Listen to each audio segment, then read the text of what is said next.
नमस्कार दोस्तों, आइए सुनते हैं चार्ल्स डिकेंस के द्वारा लिखी कहानी एक सितारा सपने में। एक बच्चा यूं ही घूमते फिरते जाने कितनी बातें सोचता रहता। उसकी एक छोटी सी बहन भी थी, बहन और दोस्त भी। दोनों भाई बहन दिन भर अचरज से भरे रहते।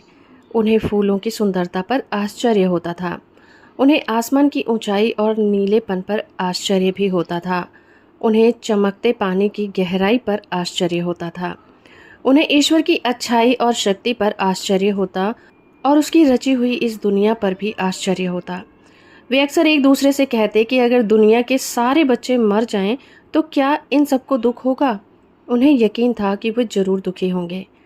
उन्हें लगता कि कलियां फूलों की बेटियां हैं और पहाड़ों से झरती छोटी छोटी धाराएं पानी के बच्चे और रात भर आसमान में लुका छिपी खेलते हुए ये छोटे छोटे चमकीले कण मानो सितारों के नैनीहाल हों। उन्हें लगता कि वो अपने संगी साथियों यानी कि इंसान के बच्चों के लिए दुखी होते रहेंगे। आसमान में एक चमकीला सितारा था जो हर रोज सब सितारों से पहले आ जाता था। चर्च के पास वाली कब्रों में करीब था। यह सितारा खूब बड़ा और सुंदर था। हर रात वो उसे देखते, खिड़की के पास हाथों में हाथ डाले। जो भी उसे पहले देख लेता वो चीख पड़ता, मैंने सितारा देख लिया। अक्सर वे दोनों एक साथ चिल्लाते क्योंकि उन्हें अच्छी तरह से मालूम हो गया था कि वो कब और कहाँ निकलता है, जैसे वो इसके दोस्त बन गए थे।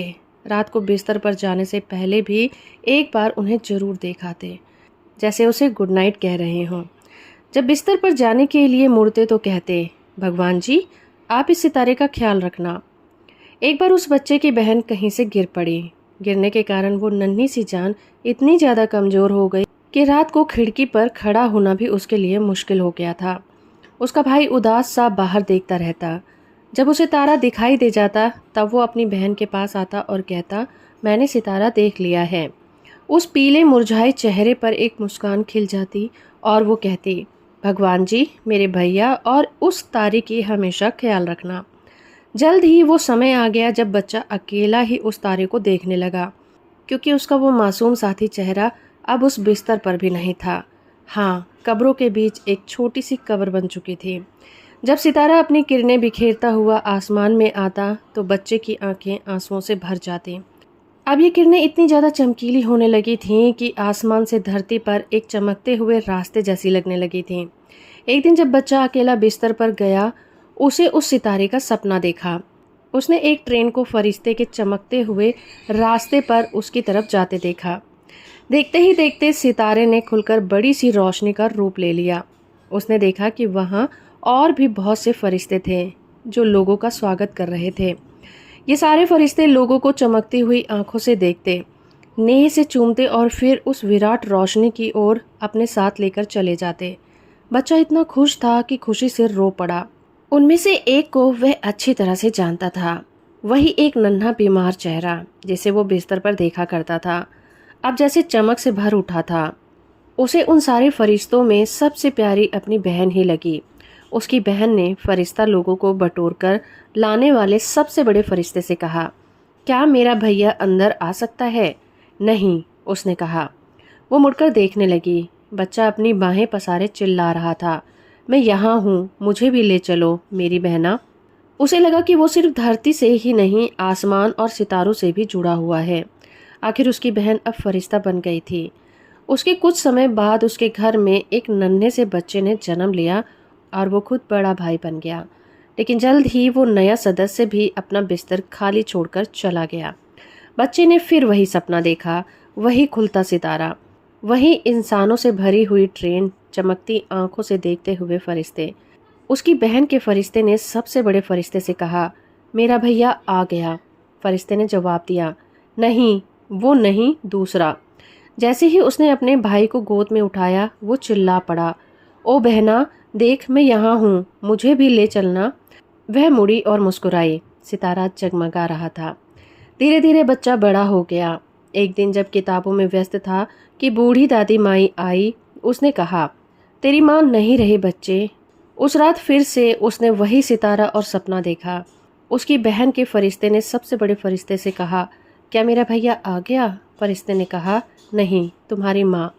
जोरों की एक चीख दिशाओं में बिखर गई, क्योंकि यहाँ आकर माँ ने उसे 2 बिछड़े हुए बच्चे पा लिए थे।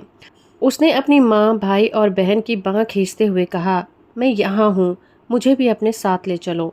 उन्होंने कहा, नहीं, अभी नहीं। सितारा चमकता रहा। फिर वो बुढ़ाने लगा। उसके बालों में सफ़ेदी घिरने लगी। आग के पास कुर्सी पर गहरे दुख से घिरा हुआ वो गीली आंखों से बैठा हुआ था। तभी सितारा जगमगाया। उसकी बहन के फरिश्ते ने सबसे बड़े फरिश्ते से पूछा, मेरा भैया आ गया? नहीं, उसकी बेटी आई है। बूढ़े आदमी के तीनों बच्चों में से अभी अभी मृत्यु हुई अपनी बेटी को देखा। वह सबसे अच्छी थी, सबसे अच्छी। उसने कहा, मेरी बेटी का सिर मेरी बहन के सीने से लगा है और उसकी बाहों ने उसे जकड़ रखा है। उसके पैरों में एक बच्चा है, बहुत पुराना बच्चा। मुझे आज भी उससे जुदाई का दर्द याद है। सितारा चमकता रहा। इस तरह एक बच्चा बूढ़ा हो गया। चिकना चेहरा झुर्रियों से भर गया। उसकी चाल धीमी और कमज़ोर हो गई। पीठ झुक गई और एक रोज़ जब वो अपने बिस्तर पर लेटा था तो उसके बच्चे चारों ओर खड़े थे। वो चिल्लाया, वैसे ही जैसे बरसों पहले चिल्लाया था। मैंने सितारा देख लिया। उसके बच्चे एक दूसरे में बुदबुदाए, वे जा रहे हैं। हाँ, मेरी उम्र पैरहन की तरह उतर रही है। मैं सितारे और बच्चा बना चला जा रहा हूँ। हे ईश्वर, मैं तेरा शुक्रिया अदा करता हूँ कि ये सितारा मेरे अन्य प्यारे लोगों के लिए खुलता रहा जो मेरा इंतज़ार कर रहे हैं। और अंत में अब एक तेज सितारा उसकी कब्र पर चमक रहा था। तो दोस्तों, अभी आप सुन रहे थे कहानी एक सितारा सपने में। उम्मीद करती हूँ मेरा ये प्रयास और ये कहानी आपको अच्छी लगी होगी। इसी तरह की कहानियाँ सुनने के लिए आप हमारे चैनल को सब्सक्राइब कर लीजिए।